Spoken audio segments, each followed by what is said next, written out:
I know a lot of times there's a lot of different things going on, and every time I do a review and every time I go over this, I realize that the guys are just missing the basics, right? So here's how it goes, and I think you guys take a lot of notes, but I think that you take the notes and you don't put them in the proper order, right? So it's like, think of it like making a cake, right? The way the cake is made is you put the flour, you put the egg, you stir it, right? You add your oil, right? There's steps to making a good cake. And then you put in your baking soda. Now, if you came in and put the flour, threw in the baking soda, threw in the salt, threw in the oil, threw in the egg later, and then you get a different type of cake. It's still the same cake. It doesn't taste like grandma's cake, right? So it's very important that you enter the ingredients to everything that you make properly because it all has a purpose. So this is what I'm realizing is that there's a lot of notes out there, a lot of information. The simpler things are, the better it is, right? So this is, you need to put these in front of you. These are the basics, okay? So every time we talk and do a review, because we're going to do what's called 10 trade reviews, right? 10 trade reviews is when you make your 10 trades. I'm going to make a video on it, but the basis is 10 trades. You track your progress. You're posting your entries on the Discord like you're supposed to. And then we review those on there. And then at the end, we have 10 trades and we both look at them and we go over your progress, whether you're positive or negative. And then we see on the next 10 if you got better. And then we just make you better and better. That's how this thing works, right? And it's like rocket science, right? And then from there, we go like this. Here are the basics to a trade. Okay, it's very, very simple. How does a trade work? Every single trade has to have the 1 hour headed in, crossing over and going in your direction. The checklist is that you must trade with the 1 hour, the 30, and the 15 minute. Okay, 1 hour, 30, and 15 minute. So if I'm looking at a trade and I see the 15 minute against me, then it's not a short. If I see the 30 minute against me, then it's not a short, right? So if I see the 1 hour cross, but I don't have the 30 and the 15, then the short hasn't happened or it's not possible. That is step one. They must always be going with you. That is the checklist. That is how easy to determine whether this is a trade or not. That's simple.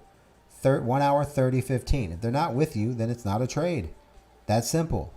That's it. That's a checklist. Okay. Part two, you look at a trade. 1 hour is with you, 15 minutes with you, or 30 minutes is with you. The checklist is with you. 1 hour, 30, 15. Boom. Possible trade.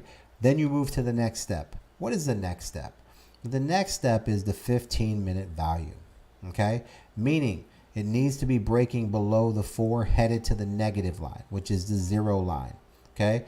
Indicators of a volume breakdown starts with the 15-minute red moon. So if you don't have a 15-minute red moon, that means you're not even in a short at that moment because that's the next checklist. You don't have a 15-minute red moon, so there isn't a short in this particular area, right? Now, let's go through the checklist. You have the 1, the 30, and the 15, and you have a 15-minute red moon. Now you have what's called the possible short, okay? Now you go to your entries of the short. And how do you enter a trade? You enter it the same way, over and over and over. You enter it after checking the 2 checklists. You then enter a trade on a red moon, red trend, right? Negative volume, headed in the RSI, headed in your direction.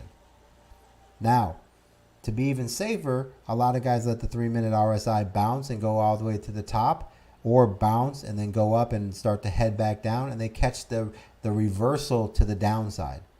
Okay? The reversal to the downside. So 3-minute red moon, 3-minute red trend, the RSI is at the bottom, it goes up and then starts to go back down, the reversal. And you enter your trade. Okay? Now, what I want you guys to do is, I want you to be better at your entries, right? So when you're trading at 100x leverage, you need to be very conscious of the fact that your entries should be based on waiting for things to happen in particular trades to be at the right time. So you stop loss, you need to tighten it up, and you need to basically put your stop loss in the zones of 10 to 15%, right? Because you need to start trading as if you have $1,000, right? The only way to trade this system properly is to start acting as if. So you do a 10% stop loss, right? Now, you take your take profits and you put it at 25%. So as soon as you enter a trade, stop loss is 10, take profit is 25, plain and simple. That's how easy that is. So imagine that you had $1,000. You trade $1,000, the stop loss hits, you lose 100. Okay, you come back in, the next trade, it goes back in, the RSI bounces on the 3-minute, goes back up, you get into another trade because everything still is lining up for you. You just happen to get in too early. Now you go in again, 10x, 10 stop loss, 25 profit, and then it starts to go your way. Now the profit starts to go from 0 to 10, it gets to 15%. This is where you move your stop loss, right? And what happens is when you get to the 15% mark profit, you go to your take profit and you move your take profit from 25 to 50. You then move your stop loss from 10 to 0, which is your entry point. So no matter what happens, if it goes the wrong way again, you are only going to lose the fees it costs to do that trade. You're not going to lose that extra 10%. Now, if it spikes to 50% profits, well, then what's going to happen there when it spikes to 50% profits is that the wick is going to wick you out and you're going to make 50% on your $1,000. There's your $500. Okay. Now, once the profit gets past 15%, it gets to 20, right, or above there for 20%, you then move your stop loss to the 10% mark because you're staying 10 behind. So now if the thing crashes, you make 10% profit, which is just covering fees anyway. So it's like breaking even, but it's not a loss, right? Not a win, but not a loss. Now, if the profit then moves to 30, you move your take profit to close to 20, 17, 18, 19. I don't really care. Just be around that ballpark. Be above 15, okay? Plain and simple. Now, at that point, you stay 20% behind, right? This is the system. If it moves from 30 to 50%, right? So it gets to 30. You see it getting, 35, 37. Your stop loss at that point is at 20%. You're done with your stop loss for right now. You move your take profit to 100, right? And you're like, boom, 100. Or you move it to 75. Move it to 75. Now as it gets to 30 and then gets to 40% profits, right? Now you're 20% behind. When it gets to 50% profits, you move your stop loss from 20 to 30 because 30% is what? 20% behind 50. Simple.